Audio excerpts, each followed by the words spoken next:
Hello and welcome to Faces on the Main Line. My guests today are Dr. Toshkezi. He is a neurosurgeon and he'll tell us all about himself. And my other guest is John Ricciutti, who was a guest on the show before. John and I have known each other for about 6 or 7 years, and he can tell you a little bit about himself. Hello, this is John Ricciutti, and welcome to the show. Doctor, thank you for coming on. Can you tell me a little bit about yourself, Doctor? Thank you for the invite. I'm Dr. Gentian Toshkezi. I'm from Albania. I did my medical school in Albania, graduated with cum laude, and I got a gold medal from the president of Albania in 2000. I did the training in Paris, and then I came to America, to US. In 2005, I did fellowships, and I did my residency in Upstate Medical University in New York. I did fellowship after my residency there. And actually, I'm working at Thomas Jefferson University Hospital as an attending neurosurgeon. So your field of practice is brain surgery? Correct. That must be very difficult. It is difficult, it's beautiful, it's challenging, and it gives you the opportunity to help people and to give the best of myself to help them.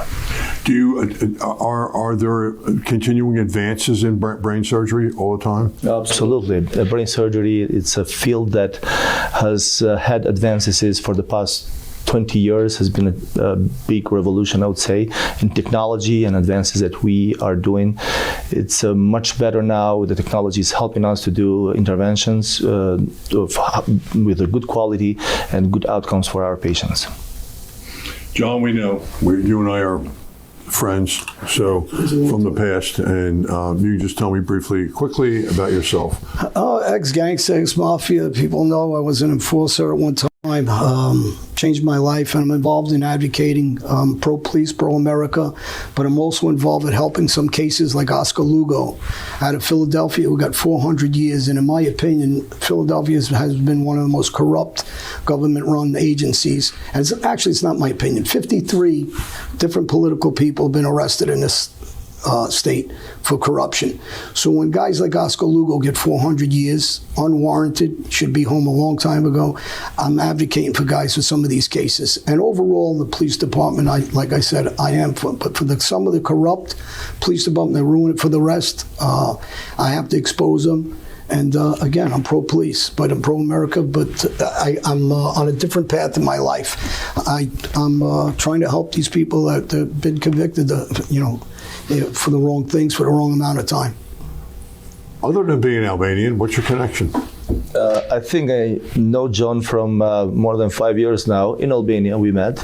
John is a celebrity there. In Albania, I was on vacation at that time. It happened that we were in the same place. And I found in John that guy that wants to help people. I think the other connection is we both want the best for other people and to help. He on his way, with his history and that he left behind, telling people, motivate people for a better life. Myself in another direction, helping people in need to improve their lives. People who has disease, brain tumors, or spine disease, and that also is also helping them. So I think the other connection is helping people. Yeah. Well, you're a good imprimatur for John. That you kind of anointed him as a friend, and you're doing good things for a lot of people. I think one of the things we want to touch on today is Kensington and the drug issues surrounding that community. I guess I'm sure you're familiar with it as well. You personally had a tragedy in your life. Are you welcome to talk about that? Yeah, I'm open to talk about it. I started with Kensington. I got involved because of the opioid crisis, the drug crisis, the locations for the government's approving some of these drug-free zones where they could shoot up, and it's being funded by the government for these, and I'm against it. I think it brings nothing but more crime, brings the drug dealers to those locations. It traps these kids and these adults that are using drugs in a no-ending zone of circling around, and our government's basically giving up on them by doing this. I think it should be more help with therapy, psychological. There should be more people advocating to get them off drugs and somehow mentally, not to give them drugs nonstop where they're never going to stop using them. And the crime that's there, they're being victimized by people that are on the street taking advantage of them. How do you do that? How do you get people to go into rehab? I mean, I spent 13 months, my partner and I, Jill Freshy, developing a documentary that was award-winning about the crisis in Kensington. How do you get someone who's a user, and they've gotten there for a number of reasons. They could have had an abused childhood. They could have been, there could have been an incestuous situation involving someone. They could be a military veteran who's no longer able to get drugs, so they start to buy drugs. Well, I'll tell you on a personal standard. I got involved with you, for people don't know, and I was involved. You a were bit part on of the film. Part of the film. Yeah, you were part of the film, and I was on the other side of this. I was a drug dealer. I was a criminal. I understand the mindset of people that we were selling to. So I'm stepping back from that. And I see both ends of this, that I think political people and government people have agendas and that they're not true, or some of them are true, but they just don't have the understanding and knowledge. Instead of putting this money or government-funded money into these zones, they should be putting this money into free rehabilitation, because kids can't even afford these rehabilitations if they want to go, or the parents. It's too expensive. It's thousands and thousands of dollars. So this should be funded by our local government and our federal government and help these kids get the help they need as far as therapy in these places and not prisons. Well, Governor Shapiro has got a lot of money coming Philadelphia's way. How should he use that money? You have to take people, you know, it's like anything else. You have Congress, you have a table full of people with ideas and different walks of life and nationalities and religions, and have guys like me and other guys that understand the street and some political people sitting down together and talk it out of what you think the best way is to work with these people. But it isn't giving them drugs and giving them access to drugs and giving them access to drug dealers who are indebting them to it and then using them to go rob for them or kill for them, or because they're in trouble and they need those drugs. These aren't criminals. These are addicted people that need help. So there's got to be a better way than what they're doing now, because this is insane what they're doing. They're just piling people on top of people to keep getting high. There's no end in sight. No, there isn't. I know that. It's worse now than ever. Doctor, what's your opinion? I think that this is something that is touching our society today. That it's a disease, I would say, that a lot of people are getting addicted to finding drugs for recreational and to find that pleasure of life and forgetting the problems of every day through those drugs and getting addicted to it. I think should be in prevention of those people to get those drugs, and that what John mentioned is it takes a lot of from government, society, and the social workers, and also treatment of the people who are already in that addiction, because it's not their fault that they are addicted to it, and they need some help to get out of that, to get clean. And I think it takes also rehabilitation centers, but they need to be centers that attract those people, and like John said, not kind of punishing them, but to give them the help that they need. On the other hand, I think social media and the society need to talk more about it and the risks of those drugs and the addiction, and also the tragedies that can come with it. And we should not be afraid of talking about it, and people who need help needs to talk freely, and people who are around them needs to ask for help for those people, I think. You're you're a brain surgeon. How do drugs affect one's brain? So drugs, fentanyl, let's say, we were talking about fentanyl a lot recently. It's a miraculous drug for people who are in pain and in the hospital. It's a very powerful drug that we use in the hospital to decrease pain or to give to the patient who goes under certain procedures so they are comfortable with that. Or patients who are in the ICU and they need this drug because they are in pain, and then we need to get them through that process of the disease that they have.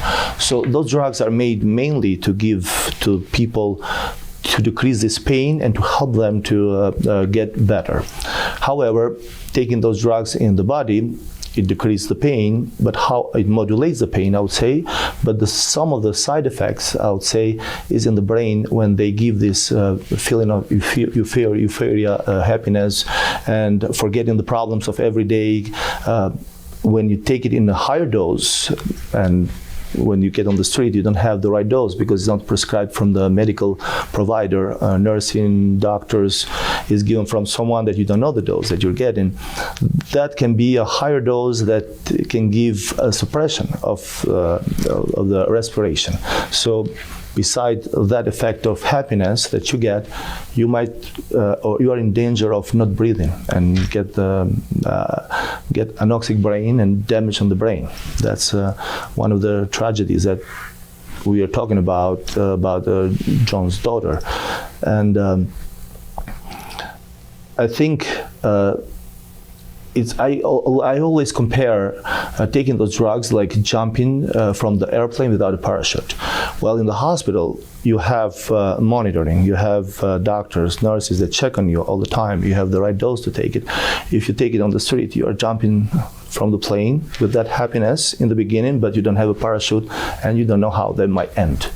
And on the other hand, the body gets used to those drugs and you require a higher dose. So every time you take that drug, to get that happiness and your euphoria and that pleasure from those drugs, you need a higher dose, and that creates the addiction. And that makes it harder to disconnect those people from those drugs. And that addiction can affect their behavior in the society. They are willing to do a lot of other activities that are not legal or probably hurtful for the society to provide those drugs. In the meantime, people who sell those drugs, they get richer and get money. People who are in need of those drugs are being victims, I would say, of those people and of the drugs itself. So it's complex. I think it requires a whole society to change the mindset about those drugs, to talk more about it, to know the risks, and especially in young people, they need to be educated about what it is, and what those drugs can do to them. John, I think this is something you probably know more about than a doctor. How does fentanyl get into the country? It's getting it from China, 165,000 labs out of China, selling it to the cartels in Mexico. They're opening lab after lab now. It's coming through San Diego, Tijuana, through the border. You get about 40 to 60% come from China and Tijuana.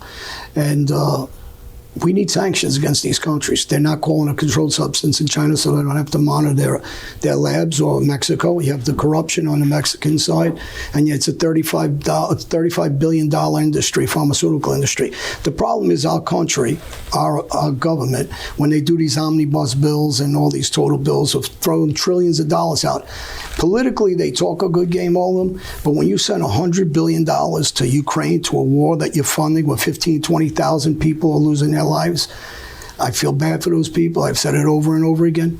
But where's for the kids who are losing their lives here, 100,000 plus every year? Here's the war. Why aren't we putting that $100 billion into our children?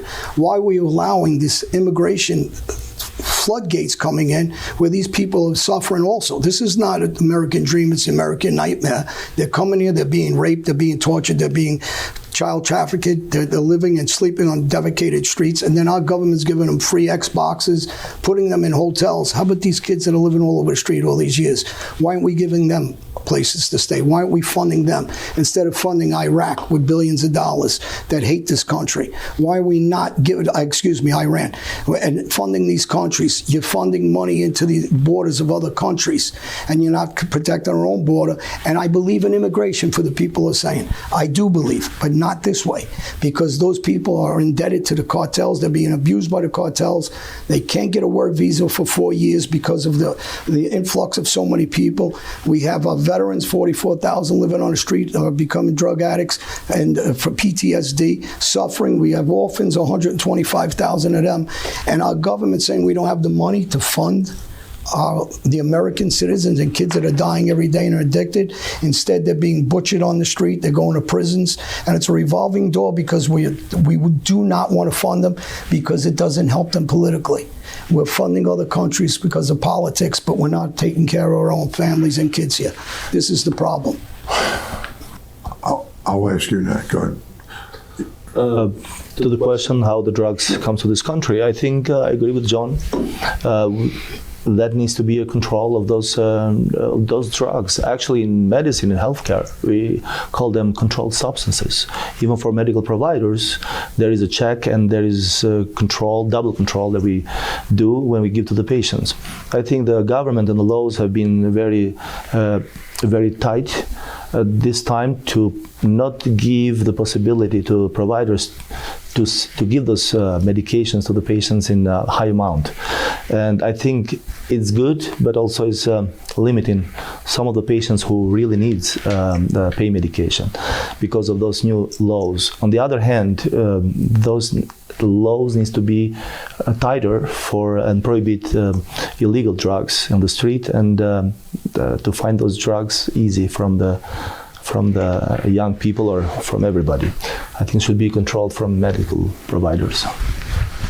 I said earlier before you came in, Garcia Luna is the head of the FBI in Mexico that is involved on the top levels with our government, who's on trial right now for helping the cartels to kill and to bring drugs into this country. Here's the problem, is because they're corrupt all the way to the top in Mexico. We should have private sector people guarding those borders. They shouldn't have access to our government the way they do at the high levels because they're talking to our government officials actually and working with the cartels. So this isn't something I'm just cooking up and saying this corruption. Those borders, there should be sanctioned against the Mexican government, against the Chinese government, and any other government that is complacent or helping these drug dealers bring this stuff in and making billions and trillions of dollars at this point. So how do you stop it? You have to stop it with private sector, and you have to stop it with sanctions, and you have to really limit yourself to guys like Garcia Luna, who's the highest level of FBI in Mexico, in cahoots and giving our information back to the cartels. And he's on trial right now.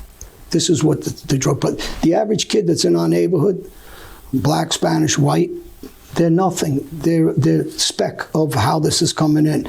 They're just on the last line. We're attacking the last line of their army. We got to get to the front lines and attack it where it's coming from.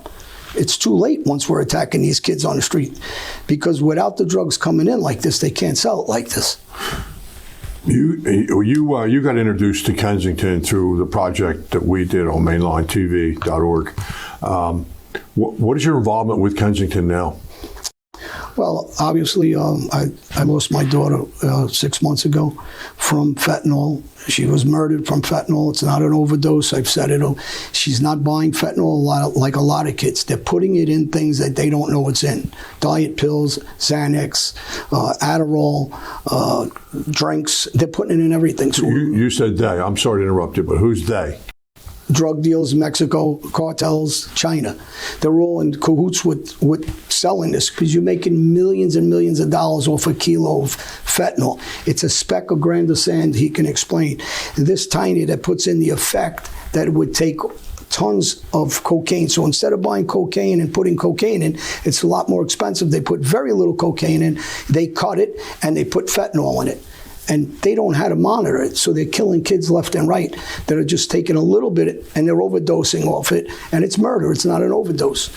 The problem is nothing is regulated by these countries, and it's just flowing into this like a river flows.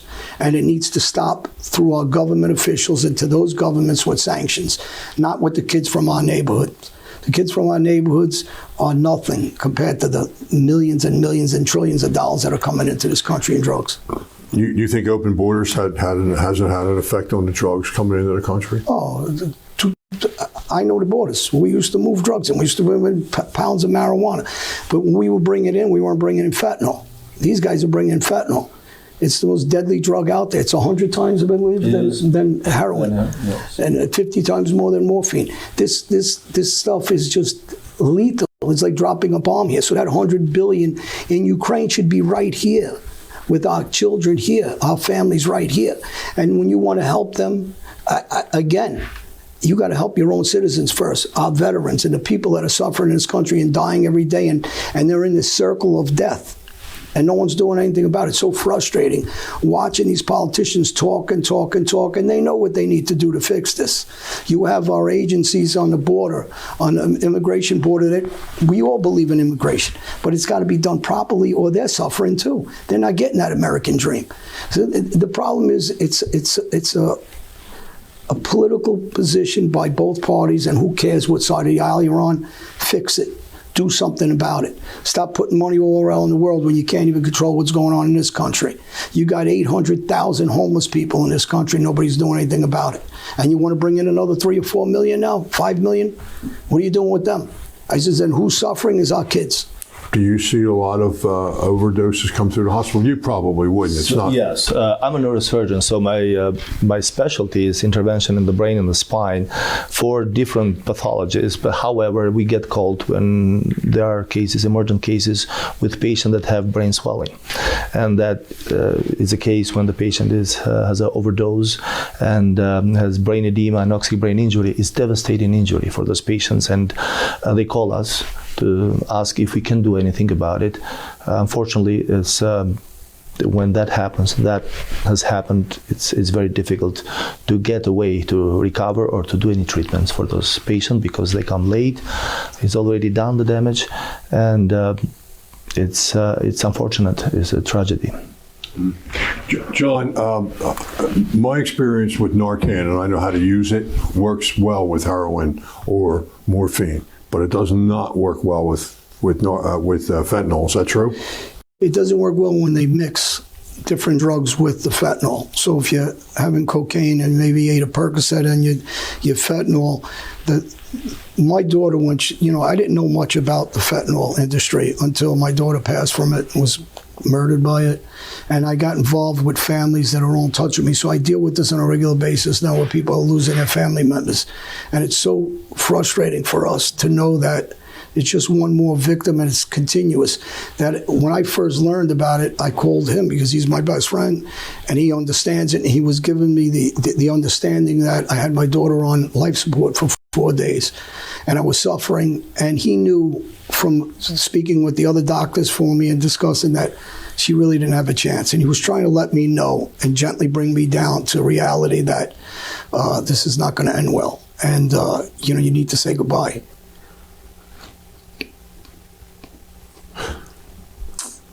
It's not easy to separate a doctor from the friend, and I had to do both at that time to explain the doctor part, but also being a friend and knowing the reality. It was not easy to talk about. I think John is brave and a lot of courage to talk about it, and I think to bring this up and to make people understand that this is a big problem today that society needs to address and to think about it and to talk about it and to find solutions, I think. I got to say one thing, and I don't mean to cut you off. One of the things about my past life is, and you have a lot of people that are going to have their opinions, is I had a bad life. And people might not say, oh, we don't feel bad for them. And I'll say this over on every show. This isn't about feeling bad for me. This is not about feeling bad for anybody that's on the street. But these kids are innocent, like my daughter. They're just regular kids bothering nobody. that have, my daughter had a child, and she wasn't a gangster, she wasn't a drug dealer, she was a girl that, like most kids, recreationally using drugs, or some of them addicted or whatever, they're being murdered. And yeah, I want people to feel bad for them, and not me. I'm just out here advocating to save one more child from dying, like my daughter did, or our friend Jim that did, or what Sam Opizio is doing now is running for city council, trying to save lives. That's the difference. Do we say enough about safe injection sites? Do you have any opinions on them? I don't believe safe injection sites are safe. I believe it just brings in more crime, more drug deals, and exploits a situation that's bad.